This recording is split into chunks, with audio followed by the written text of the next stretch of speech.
We are talking about self-trust right now in the face of abuse or rape. And the thing is that when it comes to a situation that's happened like that before, like I was saying, we need to learn to trust ourselves first. We have excellent instincts on people, and we need to understand that when those instincts hit, we don't have to welcome that person into our lives. A lot of us operate on guilt and say, oh, that's not being very nice. There are many people in this world who we are never meant to even talk to, and we don't feel guilty over that. When it comes to female-male relationships, a lot of times men and women feel obligated that if somebody likes us or someone shows interest, we must show interest back. Now, when we've dealt with extreme situations in our lives, we then begin to trust ourselves even less. We begin to think that the situation affected us somehow, that we caused it somehow. And in situations of abuse at times, we did choose abusers because we are natural enablers, some of us, not all of us. But at the same time, when we are out of those relationships and looking to get into another relationship, we must right away tell ourselves, no, I've been there. And trust that nobody knows our past. We have the right to say no, and we don't have to feel guilty because of it. When we operate from guilt and shame, we override ourselves, and fear becomes even more prevalent in our daily lives. So, going back to your original question of now I'm scared to trust anyone because of what has occurred to me. Recognize that limitation within yourself that you have right now. Understand it's just a part of you at this time. Don't make a sweeping statement that it's me and it defines me. Yes, it is a part of what you're feeling. You must respect those feelings within yourself, but also, again, work to be there for yourself by adding in the other thoughts. I am safe. I am okay. Your first thought will be, well, what if I make another mistake? You have to tell yourself you did the best that you could at that time. You will always do the best that you can. And you have to trust yourself that you will work on saying no to people, whether it's verbally. And one of the things you can say is if you aren't able to say no, you can say not at this time. Somebody says, would you like to go out for coffee, or do you want to go for a drink? No, thank you, not at this time. Not at this time is an easy qualifier for those of us who have trouble saying no. It also eliminates the fear of being judged because we said no. So, again, trust takes time. But you have to trust yourself first. So work internally, first recognizing what happened, telling yourself it is only a small part of you, it doesn't define you, helping to see that you're not a victim of the solution, but allow the situation to empower you. Show yourself that you are where you are in spite of what happened. And learn to see it as a gift of you rather than something bad within you. Every experience, no matter how horrible, is a gift to us. We are here to experience life, all of its emotions, all of what it has to offer. Some of it will not be what we deem to be a good experience, but it is still an experience. When we learn to give ourselves credit for living through the experience and accept that that happened, and then be grateful for it, we increase our own faith. And yes, it takes time. Faith is a hard thing. It's a very fleeting thing.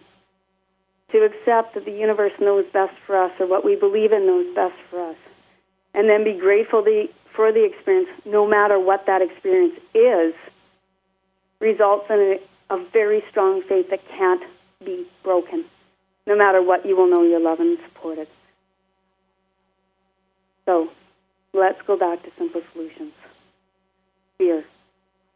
Understand that you will have fear all the time. Understand that the fear that's been created now usually can be best suited by another term. I have anxiety. I am unsure. I am not sure I'll be capable.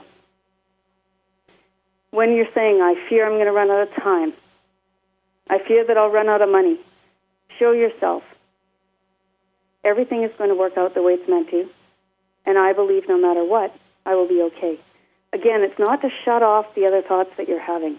It's to bring in balance. Life is about balance. And it's not to shut out negativity. It's to balance it. As I said before, the ego is always going to be judgmental. It's always going to be fearful. And it's always going to be a voice that tries to keep you from moving forward. That's why you must also bring up the other part of you, the supportive part of you. And yes, it is all just thoughts. Our internal thoughts aid in creating our external view of our world. And yes, while you're doing all this, you get the beautiful gift of human emotions, which are a gift. And emotions need to be acknowledged. If you are feeling angry, acknowledge that emotion. I am feeling angry. It doesn't mean you use your external voice. It doesn't mean you need to tell the other person, but you need to acknowledge it within yourself and think, yes, I hear you. All of us work so hard to be heard, but yet the ones that aren't listening usually are us already. We don't listen to ourselves, and we don't say, I hear you. When I'm angry or I'm upset or I'm scared, I say to myself, I hear you. It's okay. Right away become that other voice that is supportive so that we don't run to other people. Remember, if we aren't doing it for ourselves, chances are other people aren't doing it for themselves, especially the ones that we'll be attracting. So why would you look into another person to give you what chances are they aren't giving themselves? It's hard for us to give anybody something that we aren't already receiving from ourselves. And that's a very important part to remember. Also remember that no matter what you do, you are doing the best that you can in each second. All you have is this split second of your life. No matter what, it will never repeat itself exactly again. And in this split second, you did the best you can do. Be proud. Give yourself credit. You are the best you can be right now. And sure, in retrospect, you might look at it and go, wow, I think I could have done better. But at the same time, please say to yourself, but I did the best I could. I'm proud of you. You're a pretty great person. Those are the voices we want to live with. Those are the voices that we want to hear. Remember, you are welcome to add your voice to any of my shows. I would love to hear from you. We will work to find solutions on a regular basis, covering various subjects. This show does work from the basis that we are perfect, whole, and complete. So realize, I don't believe we need healing. I believe that everything, no matter what, brought us to where we are now. I don't believe we are broken. I believe we are perfect, whole, and complete. Thank you for joining me today. I look forward to speaking with you again next week. Take care until soon.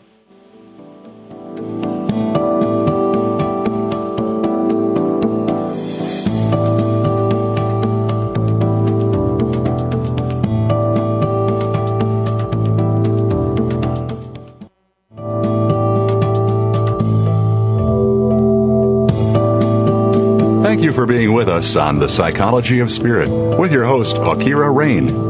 We hope you've enjoyed today's program and will return to us next Monday afternoon at 5 p.m. Eastern Time and 2 p.m. Pacific Time on Seventh Wave Network.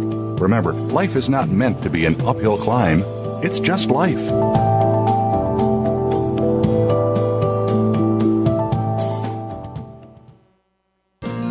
Thanks again for listening to the preceding program, brought to you on the Seventh Wave Network. For more information about our network and to check out additional show hosts and topics of interest, please visit seventhwavenetwork.com. The Voice America Talk Radio Network is the worldwide leader in live Internet talk radio.